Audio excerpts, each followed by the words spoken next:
Okay, I think we're ready to present our next speaker. Her name is Kris Howard. She has been building and playing on the internet for over 20 years. She recently moved to Germany from Australia. Yeah, that's right. What a good timing, right? Moving to Germany from during the pandemic, and she moved to Germany to join the Amazon Web Services developer relations team, and she speaks regularly at tech conferences around the globe. What is more, her Instagram account is pretty much all selfies and food. And believe it or not, but before we went live, she even took a selfie and said, "Selfie time."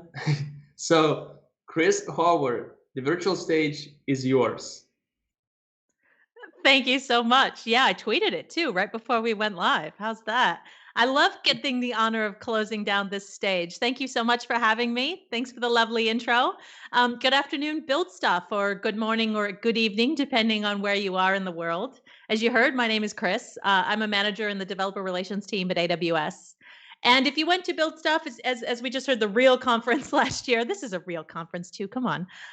If you were at Build Stuff last year, you may remember me. I got to stand on stage and talk about some really shiny, geeky tech stuff. I talked about machine learning and computer vision and my quest to reverse engineer knitted garments from a photo of them. And that stuff is fun and I still love it. But to be completely honest with you, Build Stuff family, this year felt a little bit different to me. I can't really take a poll here since we're not in the room and I can't see you all, but just bear with me think about it for a second. How many people do you know in the tech industry who've been laid off this year? How many contractors do you know who've struggled to find their next gig? Or even if they've managed to dodge that particular bullet, you know what? People who've really struggled to sort of adapt to the changed working conditions that we find ourselves in now. Like I know of lots of people, lots of friends. And 2020 has really sucked for a lot of us, to be frank. And so that's why this year I'm not up here talking about building something cool. I was tempted, but instead I just felt it was really important to talk about how to build a career in this industry that makes you happy. I think when we start out, all of us, I know when I did, we have this picture in our mind of how we think our career path's going to go. You get that right job out of uni, you put in the hard work, you put in your dues, you get recognized and promoted, and eventually you end up rich and successful.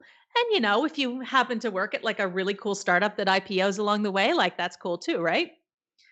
Well, when I started my career 20 plus years ago, that was how I expected it to be honest. I was a web developer, and everybody back then in the late 90s knew that the internet was the land of opportunity and riches, my friends. 6 months out of my uni, I was at a startup in London that was going through hockey stick growth. I was a subject matter expert, and I was hiring new devs and setting company wide standards. And on top of all that, I was out earning my dad.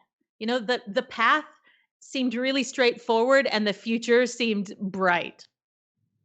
But reality was somewhat different. What I've learned over those 2 decades is that very, very few people actually have that straight career path. For most of us, there are zigzags and detours and loop de loops. I have gone through three major job ladder changes in those 20 years. I started as a developer. I went to a business analyst. I went to a people leader and now a developer advocate. And we'll talk a little bit about how I made those changes. I was a contractor for a while, struggling to find my next gig. I've lived in now 3 different countries over that time. I've worked in everything from, hot tech bro startups to digital agencies, all the way up to traditional corporates. I've had big promotions, but I've also taken pay cuts.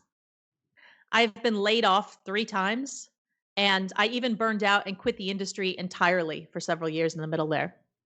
I'm sure that some of you listening have very similar stories and be able to draw very similar pictures.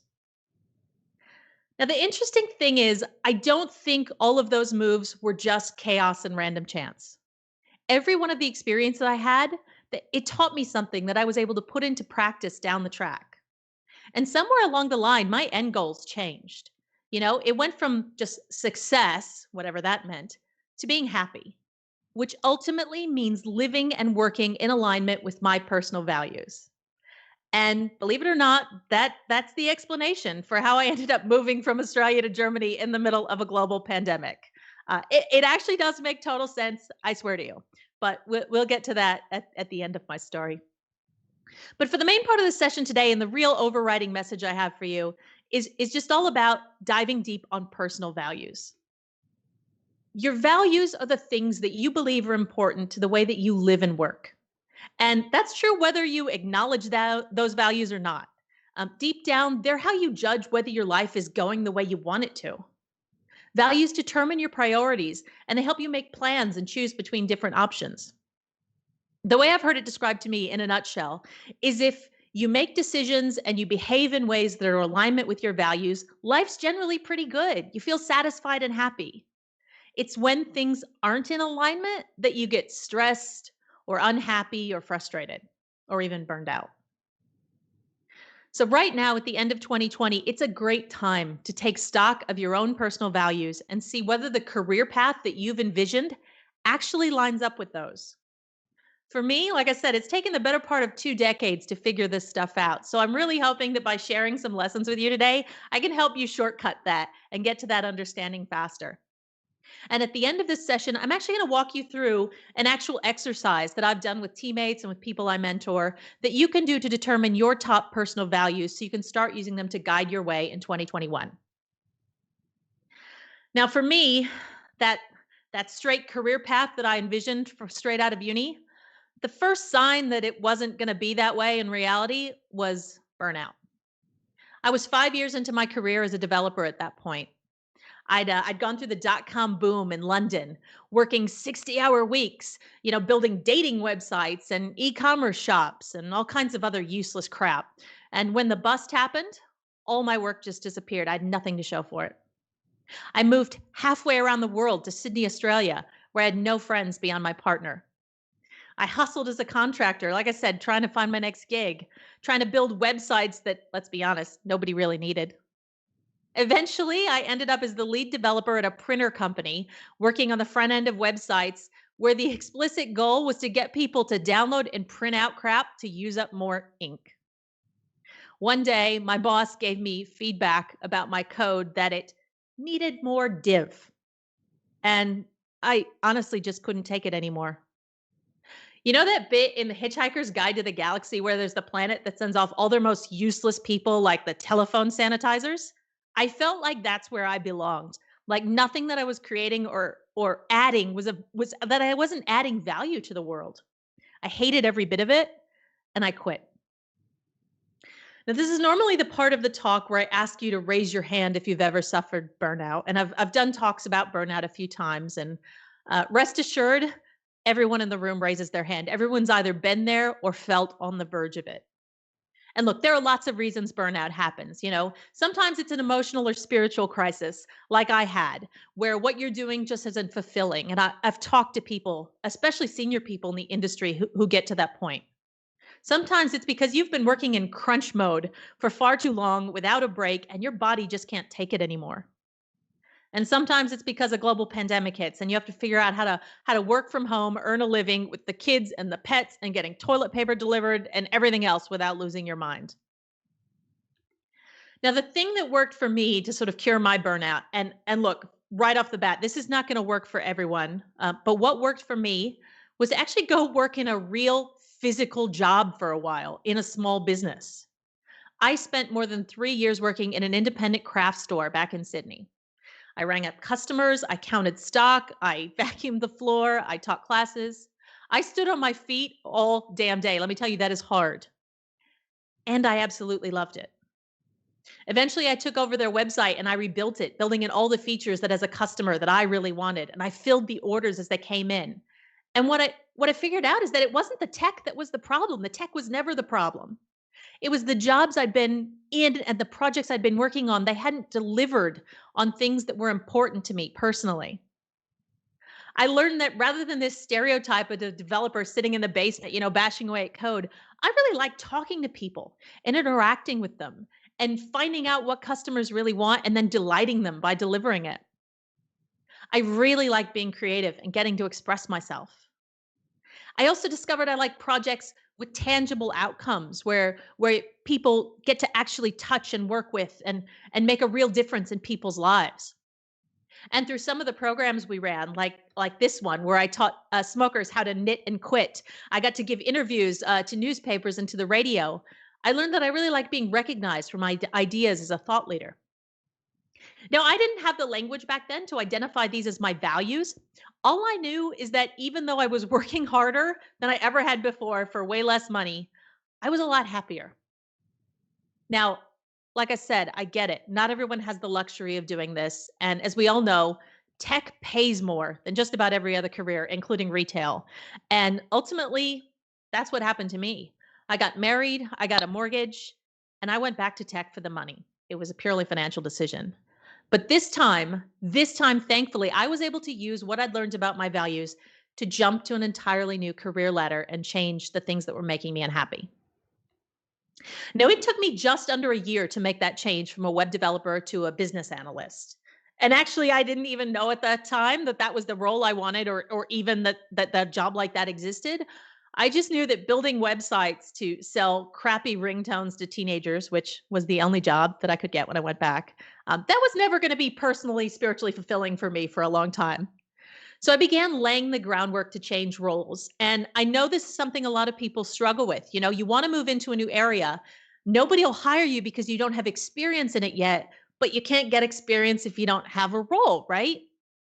So my advice to you is to do whatever you can to get that experience within your current role, within your day job. So the first thing you do is you start looking for opportunities to take on new responsibilities outside your JD. Ideally ones that align to your strengths and interests. So for me, that meant I took on the task of writing user documentation for the system we were building because nobody else on my team cared about our users or was interested.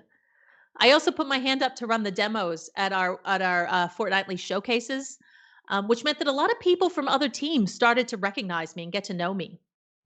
Now, for you, it might mean taking on improving your team's testing framework, or going out and conducting user research, or God forbid, actually taking a sales class. You know, Basically, whenever you get an opportunity to learn or practice a new skill, you should jump on it.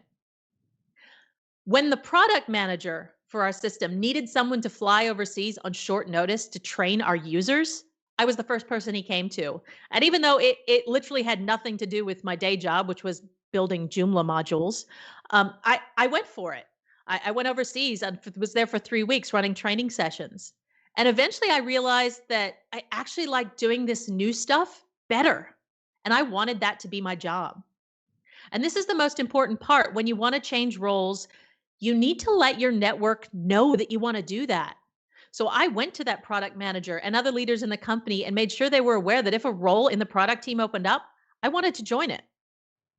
Now, when that company eventually fell apart because, hey, it turns out premium SMS isn't a good long term business strategy, one of those former leaders invited me to interview with his new company the next day for a business analyst role. I got the job and I ended up doing that role for 4.5 years. Now, during my time as a BA, the single most important thing I did to grow my career was to begin public speaking. And look, I am not going to stand up here and argue that I think everyone in the industry needs to aspire to give conference talks. Not at all.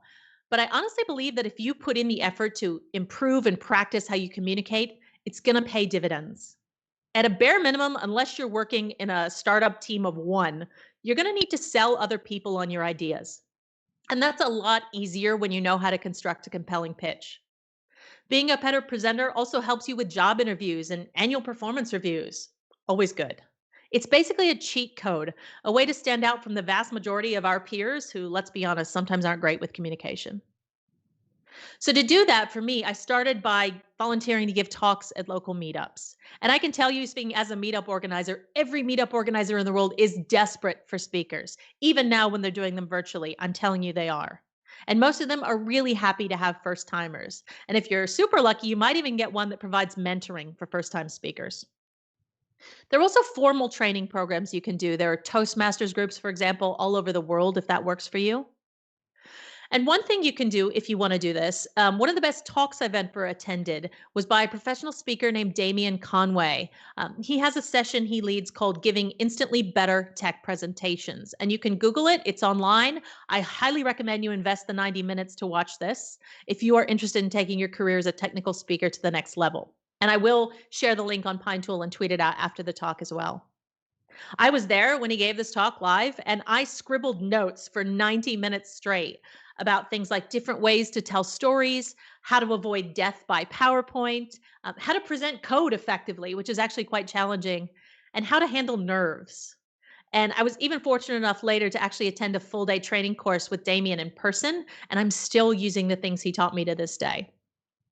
And just to reiterate there, every single time I gave a presentation, I was nervous.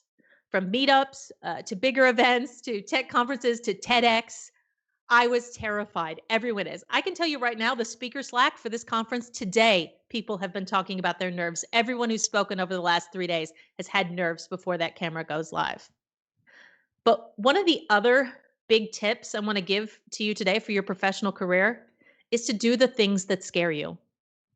I saw a talk at a meetup several years ago about this book, Mindset by Carol Dweck, and maybe some of you have read it, but it immediately resonated with me. Dweck is a psychologist with a focus on motivation, personality, and development. Now, according to her, some people think that their success is based on innate ability. These folks, she calls them, they have a fixed mindset. They believe that their basic abilities, like intelligence or talents, they're just fixed traits. Like you get a certain amount when you're born, and that's that. And then their goal becomes to look smart all the time and never look dumb. Other people, conversely, believe their success is based on hard work. They believe it's based on learning, training, and doggedness. And she calls these people having a growth mindset. Now, look, that doesn't mean that they think everybody's the same or everybody can be Albert Einstein, but it means that they believe everyone can get smarter if they work at it. And one of the biggest differences between these two groups of people is how they handle failure. Fixed mindset people fear failure because to them, it's saying they failed as a person. It's saying, hey, kid, you just weren't good enough. But a growth mindset person isn't afraid of failure because they know they're learning and believe that they'll get better. How many of us in this industry as kids, especially girls, let me tell you, we were praised for being smart instead of working hard? I know I was. I mean, hell, I was in the gifted class. Like, look at that word right there. It's a gift, right? It's not something I had to earn or work for. And so when I heard this talk and when I read this book, I suddenly realized how many opportunities I'd missed out over the years due to fear of failure, for being seen as not smart enough or not good enough. So since I've read this book, I have made a point of doing things that in the past I would have avoided, that I would have said, oh no, I'm not really interested in that, when really I was afraid that I would be the worst at it. Instead, I literally repeat a little mantra to myself: growth mindset, growth mindset. Because of that, I attended a 3-day functional programming course in Haskell, which I never would have done otherwise. I took a class and learned to weld. I took another workshop and learned to solder. These are all things that before I would have said, oh, I'm not interested in, but secretly I was. I just didn't want to be bad at it. I've said yes to job opportunities that I might not have otherwise, like taking the leap into being a people manager. When I got offered a promotion to lead a team, I didn't know anything about performance management. I didn't know how budgets worked, what CapEx or OpEx were, how to approve a purchase order. I didn't even know what managers actually did all day long. But I knew I had bad bosses in the past. I knew what I didn't like in a manager. And I figured if nothing else, I could add value to my team by protecting them from that. And so, reciting my little mantra, growth mindset, I made my second big career switch and I became a people manager. And I made one really smart move immediately there. I got a mentor. Now, I've given talks about mentoring before, and whenever I talk about mentoring, the overwhelming response I get from people is that they don't think they're qualified to be mentors, but they'd really like one themselves, and they have no idea how to make that happen. Now, that's honestly how I started too. You know, I had this really this funny picture in my mind of mentors as like this wise old sage on the mountaintop who would dispense wisdom and tell me exactly what to do to have a successful career. But that's a myth, okay? It turns out that mentors come in lots of different shapes and sizes. You know, some mentors, they just inspire you. You can think of these like role models. Maybe it's someone you saw present at a conference over the last 3 days at Build Stuff, for example, or someone who's written a book you admire. You might not even know them personally, but they provide a vision that you would like to emulate. Other mentors, they provide career guidance. And this is probably what people think of, like that sage on the mountain. These are people who've been there. They can help you see the big picture, plan goals for the future, and provide accountability as you work towards them. There are other mentors who help you in the day-to-day aspects of your job, how to get better at it. Think tech mentors or coaches. Maybe this is someone that you regularly pair program with, or an old colleague in the industry that you can ask questions to, or maybe even a Slack community. Some mentors go above and beyond just giving advice to actively championing you. Called them champions or sponsors here. These are the people who think you're amazing and will be out there hustling to get you new opportunities. Those always make me feel great. And lastly, don't neglect your peers, your friends, your colleagues, people at an event like this. These are people that you can share your frustrations with and get advice and ideas. Now, of course, I know you still want a formal mentor. I did too. So my first tip there is, if you're lucky enough to have a formal mentoring program at work, sign up for it. Okay. We have one at Amazon. Other big companies have them. Just take advantage of it. And ideally, make sure you get paired up with somebody outside your reporting lines. One thing I was able to do was get into a leadership training course, which had external coaches, and they were super useful at giving me objective feedback on things like blind spots. There are also external mentoring programs out there. Maybe your university offers one, or your local professional body, even your local tech meetup. I know some in Australia who did that. Or you can just ask somebody. And this is the hardest one. It's kind of like asking somebody out on a date. So I'll tell you the story of how I got my mentor. So I saw my mentor speak at a meetup in Sydney many, many years ago. She was a CTO of one of our big companies at that time. And I just remember sitting there that night thinking, wow, this is someone who's got it figured out. This is who I want to be when I grow up. This person would have so much advice for me on how to achieve my career goals, but also she's super important and busy. And I'm sure she would never have time for me because I'm just nobody, right? So of course I didn't reach out to her. Instead, what I did is I stalked her for like 5 years. I connected with her on LinkedIn. That was a big day when she actually, accepted the connection request. I would occasionally see her speak at other events over the years. And um, eventually I got to a point where one of those sort of, detours on my career path where I was really frustrated and I was trying to decide between a couple different options. And I was venting to a friend, one of these peer confidants we talked about. I was telling my friend that I just really needed some guidance on what I should be doing. And she said, "Do you know who you should talk to?" And she mentioned this person that I'd been stalking and admiring for all these years. And I said, "I know, right? Isn't she amazing? But I could never ask her. Like, she's super busy. She'd never have time for me." And my friend said, with all love, "Kris, you're being an idiot." And she proceeded to give me advice. And you can think of it as that one weird tip for getting your dream mentor. And I actually followed it. And the advice was this: you've identified this person, you send them an email, and you say, "Hi, here's who I am, here's my situation. I'm looking for some guidance in my career around this particular issue. And I'm really looking for someone who's got, XYZ qualities. And of course, you fit the bill. But I know obviously how busy you are and how full your schedule is. So I was wondering if you had any time available for us to have a brief chat where you might suggest some potential mentors from your network for me." And that right there is the magic, my friends, because it gives the person an out. If they really are super busy, worst case scenario, you might get an email back with suggestions for people that they think are going to be great mentors for you. That's a win in my book. But in the great majority of cases, what I think you'll find happen, and what actually happened for me, is that she said, "Sure, let's have a coffee and have a chat." And by the end of that chat, we had set up ongoing monthly one-on-one mentoring sessions. My biggest regret is that I didn't ask her years before, and eventually got up the courage and told her that story. And she was like, "Your friend was right. You're an idiot. You should have asked me years ago."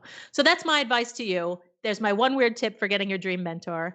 And you'll see she's actually moved through several of those types of mentors for me. She was that inspiring role model. Then for several years, she was my career guide.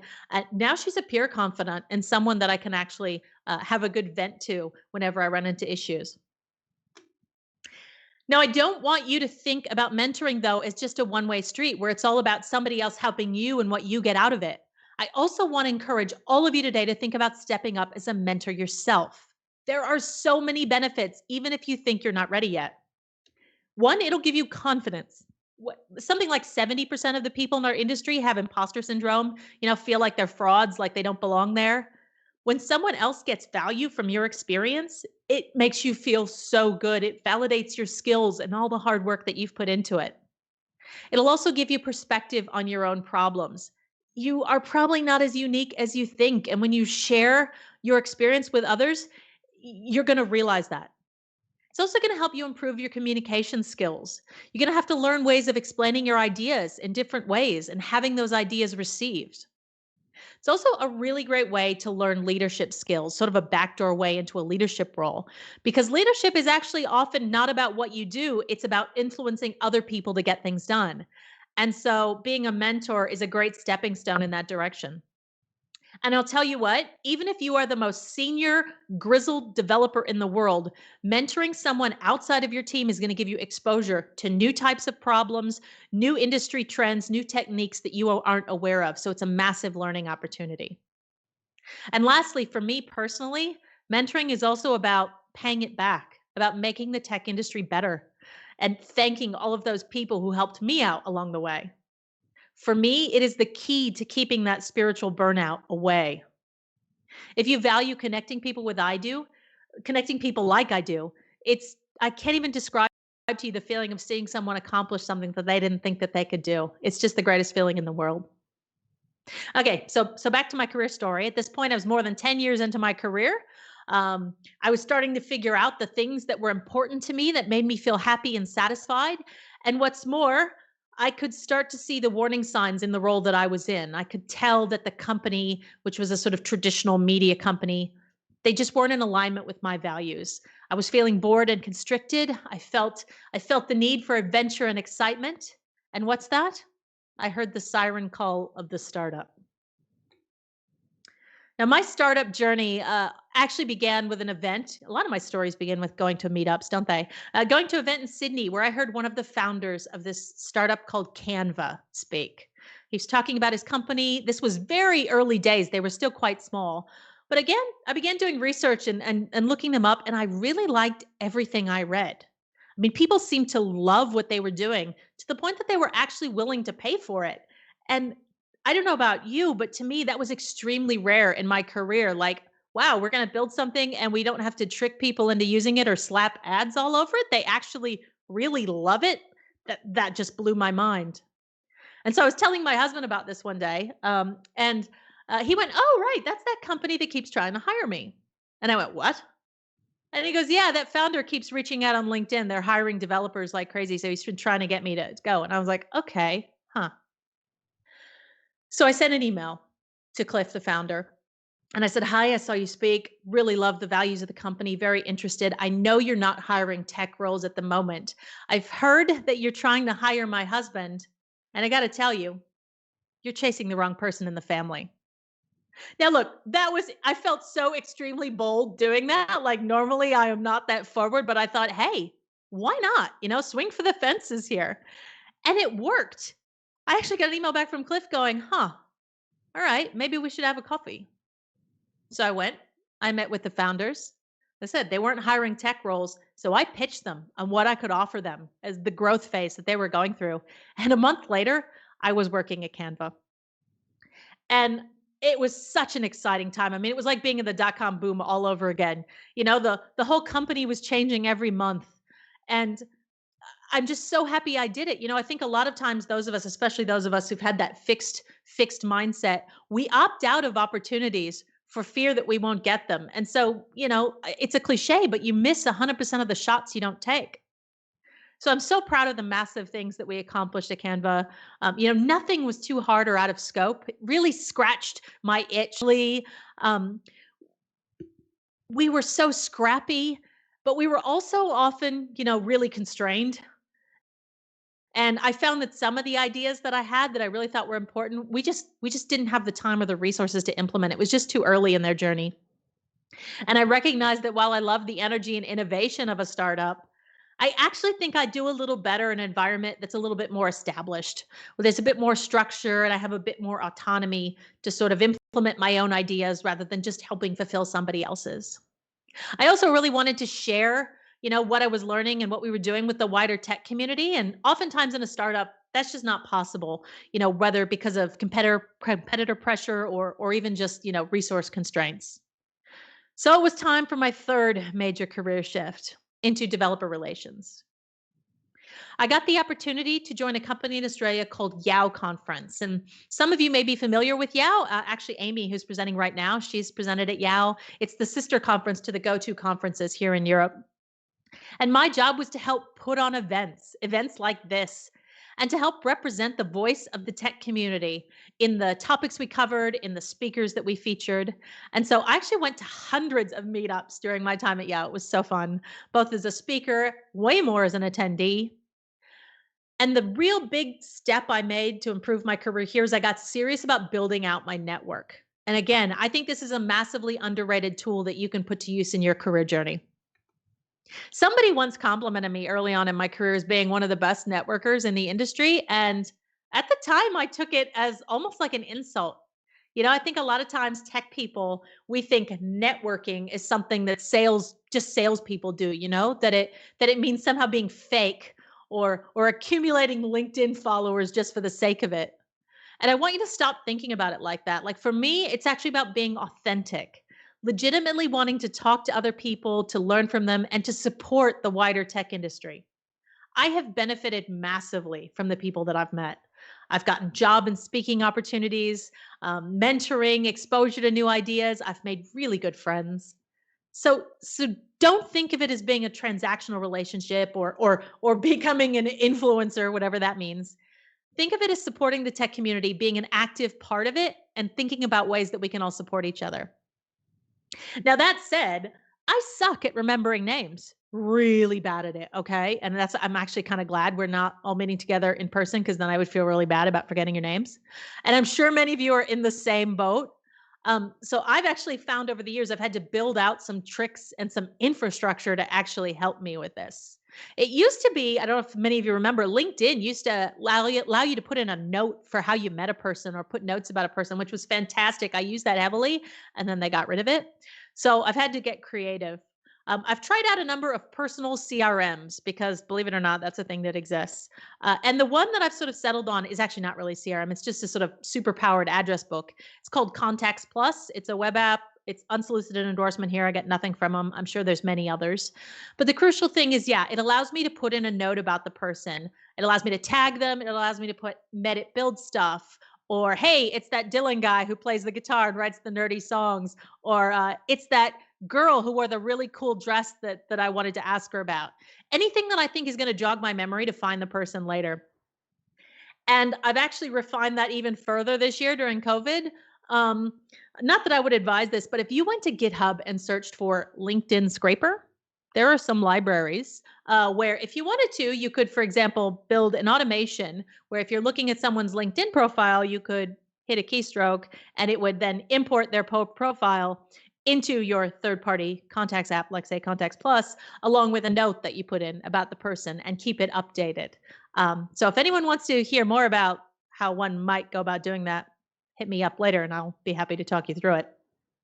But just to give you an example of the concrete benefits of my network, it was through a conference speaker I met, Lynn Langett, who many of you may have seen speak at Build Stuff in the past. She's become a good friend and a mentor. She's the one who actually referred me to Build Stuff for last year, which is the reason I'm talking to you today and helped inspire the decision to move to Europe. Okay, we are nearly at the end of my career journey here. So while Yao, look, it offered me the opportunity to talk to lots of people, which I loved. It gave me autonomy, allowed me to grow my network. I started to get a little bit of envious of people who were out there building stuff instead of just talking about it. And that's when AWS happened to reach out to me. And while I was scared, like I'd never worked for one of the really big companies before, it felt like the big leagues. I repeated my mantra, growth mindset, and I decided to go for it. And so if you ever find yourself in a similar boat, and look, I'm not just talking about Amazon here. I'm talking about any job that you're really keen on that you want to get. And I know right now, especially, there are lots of people who are either actively looking for roles or thinking about it. I actually did a meetup just yesterday morning back in Australia online about hiring. There's some practical things that I think will really help improve your chances of landing that job and being successful at it. The first and foremost is to polish your CV. You know, this isn't something you should do at the last minute just when you've decided you're going to apply for a particular role. Now, if you really want to shine, get someone else to review it and give you feedback. If you have a mentor, this is a great thing for them to do. Get your mentor to give you feedback on your CV. Maybe a community meetup will have CV review sessions. I've participated in those. Just to give you an example, I had someone who came from an academic background, and I had to tell her, look, a 6-page CV is what you use in academia. It's not what we use in the tech world. You want to get that kind of feedback. If you really want to get serious about this, make friends with a recruiter. And I know how that sounds. And believe me, just trust me. There are good recruiters. There are good tech recruiters in the industry. And if you befriend one or a couple, as I have done, they will be so helpful on giving you advice to make sure your CV best represents you and is tailored for the type of role that you want. The next thing you want to do, look, you've built out your network. You want to leverage it. I looked and I knew lots of people at AWS. I'm sure we'll know people who work at the company that you're going for. And so I reached out to them. One of them had actually even referred me, unbeknownst to me. I had coffee with them, and I wanted to learn more about the company, about the leadership principles, about what makes for a good Amazonian. And this was all really helpful for me for preparation for the interview. And so, okay, once you get the job, especially if it's in one of these big companies, you need to resist the imposter syndrome that will inevitably follow. Once I got in the door, it was like, oh God, everyone's so much smarter than me. So I have a couple mechanisms that I've implemented that I use to help me keep those voices at bay. So the first one is I have a little notepad that I keep open on my desktop. And every day I take 5 minutes and I just jot down a couple bullet points about what I've accomplished that day. Doesn't have to take very long. It's brief. But the idea is, if you ever had those, you get to the end of the week or the end of the month or the end of the performance review cycle, and you're like, what the hell did I even accomplish? What did I do? I did nothing. Well, when I look back at my daily register, I'm like, oh no, I actually chipped away at a bunch of stuff. I had a lot of things that I accomplished. So for me, that's really important for me to feel that I'm making progress. The other thing that I do, the other mechanism I have is called the good stuff file, which I know is a bit silly. But basically, whenever I get good feedback, I get a thank you email from someone, an award, anything that makes me feel nice. I save it. Of course, you should save it. But I actually have a little spreadsheet where I just jot down like the date and what it was, enough details so that I can search and find it again. And this is so important because those days where I'm having a bad day, I can look at the good stuff register and just be like, "Oh, right. I'm not useless." It was funny. I was actually talking to my husband recently and venting a little bit about some challenging situation. And instead of just trying to solve it for me, which is sometimes the mode he falls into, he actually listened and he turned to me and he goes, "You know what? You're really good at your job." And it was like the nicest thing in the world. That one went into the mental good stuff file, but you get the idea. You want to save these moments so that you can pull them up when you need them. And of course, that's also going to be super helpful when it comes time for you to push for a promotion or go in for annual review. And if you decide that the job you have is not right for you or that your values have changed and you need to go for something else, you're going to use that file again as well to show the good stuff that you've done for the next role. Okay, I want to wrap up my session today by just going back to values again. So remember, your values exist whether or not you recognize them. And life, believe me, can be a lot easier when you do acknowledge your values, when you make plans and decisions that honor them. If family commitments are a big value for you and you're working 60-hour weeks, is that really going to make you happy? If you crave adventurousness and creativity, are you going to be satisfied working in a traditional megacorp? I also want to remind you that your values change throughout your life. And what you think is important for success when you're a fresh faced 20-year-old is very different to what you want when you've got a family, you're staring down the barrel of 40. It's taken me a really long time to figure out what makes me happy in my working life. And thankfully, there are ways that you can shortcut that process. So we're going to do that now. If you're feeling unbalanced, if you feel like you might be on the verge of burnout, or even just a little unsure of what direction you should take, this exercise can help. And I've done this with teams, I've done this with people I mentor. And so we're just going to take these last few minutes to walk through it. So to start, I want you to just take a few moments and think back on your life to identify when you felt happiest, when you felt at your best, when you felt confident that you were really making the right choices. And we're not just talking career here. I want you to think about your personal life as well. And we're sitting at a computer, so maybe open up a text editor, or if you've got a piece of paper here nearby, just jot down the experiences you're thinking of. And we don't have much time, so I'm going to give you about 20 seconds here, okay? So just think about those experiences and jot a few down. All right. Hopefully you've had a few, and I'm going to tweet out a link to this exercise so that you can go through this in more time later. So please don't feel too rushed. So for me, the things that I thought about when I recently redid this exercise, I thought about finishing my first and what will likely be my only running marathon, which involved months of planning and hard work and achieving a really tough goal. Professionally, I think about the AWS Sydney Summit last year, where my team of solutions architects, we put on a conference for 25,000 people, and everyone worked so hard. You know, some of them were giving talks or helping customers at booths or running workshops. I ran more than 20 sessions on Twitch throughout the week, and I was so proud at the end of it. I was tired too, but I loved every second of it. And I also think about the travel adventures that my husband and I have been fortunate enough to go on, like coming to Europe last year for Build Stuff and getting to meet all of you and getting feedback on my talk and getting inspired in 2020 to relocate.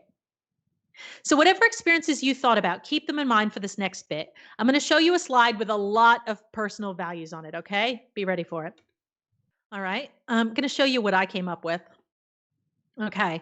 The last step is actually the hardest, to actually whittle this down to just your top values. And so you can do that by, prioritizing them, by cutting it in half and then keep going down until you get to the top 3 or 4. But really what you want to get to is you want to get to the top ones, the ones that make you feel good about yourself and that you would be proud to share with other people. If you had to do that, what would they be? So just have a look at whichever ones leapt out at you and think about which are the most important. For me, I can tell you that those are adventurousness, community, positivity, and teamwork. And now, if you look at those 4 things, I think it looks very obvious why I chose to move halfway around the world to join the AWS DevRel team less than 3 months ago. Yes, there have been challenges. It was really difficult during the pandemic. I've had hard work. I'm adjusting to culture shock. But because the decision was based in my deeply held values, I feel really happy and fulfilled. Okay, I want to bring it all together right at the end here. I took you today on a little journey through my own career history. We started off talking about career paths and how they are never a straight line from A to B, and that's okay. Your career goals are going to change throughout your life, along with your values, the things that you believe are most important in the way you live and work. And as long as you're making decisions and behaving in alignment with your values, life's going to be pretty good. When things are out of alignment, that's when you risk stress and burnout, whether from overwork or from unhappiness. I also want to remind you, it's never too late to make a career change. And if you hustle, you can expand your responsibilities and your network in your day job and open up the door for new opportunities there. I also think it's really important to work on improving your communication skills, working on your public speaking skills. So important for those of us in the tech industry. And again, go watch that Damian Conway talk. You will not regret it. And mostly that's about doing the thing that scares you, regardless of how nervous you are. And so that book I mentioned, Mindset by Carol Dweck, we don't want to fall into the trap of avoiding activities we're not going to be good at. We want to make sure we have opportunities to learn. I also talked about mentoring and shared with you some of the different types of mentors you can have, as well as my one secret tip to getting your dream mentor. So I hope you put that into place. Don't everybody email the same person or it's all going to blow up in our faces. I also told you how I talked my way into one of the hottest startups and how you should always back yourself, trust your gut, and have a go, even at those opportunities that you don't think are necessarily going to pay off. We talked a lot about networking and how I really don't want you to think about it being transactional and gamifying influence, but rather about being an active, supportive member of the community and some of the tools I use to help me with that. And lastly, once you identified a role that lines up with your top career priorities and personal values, I talked you through some of the steps that you can take to land that offer and set yourself up for success. So I hope you've really enjoyed hearing about my career path today. I wish all of you the absolute best for the rest of 2020 and into 2021. And I know I've got next to no time for questions, but I will be going to the speaker room. And so I really hope if you want to talk about any of this further, tweet me or join me in that room and I'd be happy to chat. Thanks, everybody. Thank you, Chris Howard, everybody. It was, I think it was a perfect speech, a perfect presentation to end our day because I feel so motivated and so inspired. I feel a lot of energy at the moment, and all of the small tips that you gave, and just share your career path, and it was really inspiring. We appreciate not only your thoughts, but most importantly, your energy. That it's crazy, but I can feel it through the screen, although you're far away. So, and I'm sure that everybody feel the same way. I read comments, and everybody's very thankful for your presentation. So, thank you so much. We're very happy to have you, and I hope that we can meet next year and build stuff, not virtually. That would be amazing. Oh, I would love to. I would absolutely love to go back to Vilnius. It was beautiful. Yeah, it would be really, really great to have you here. And Chris, one last thing. You took a Sure. selfie. Can I take a selfie with you before? Yeah, I would love that. Yay. Yep, I checked your Instagram. You have a lot of selfies. I know. I refuse to feel ashamed. Refuse to.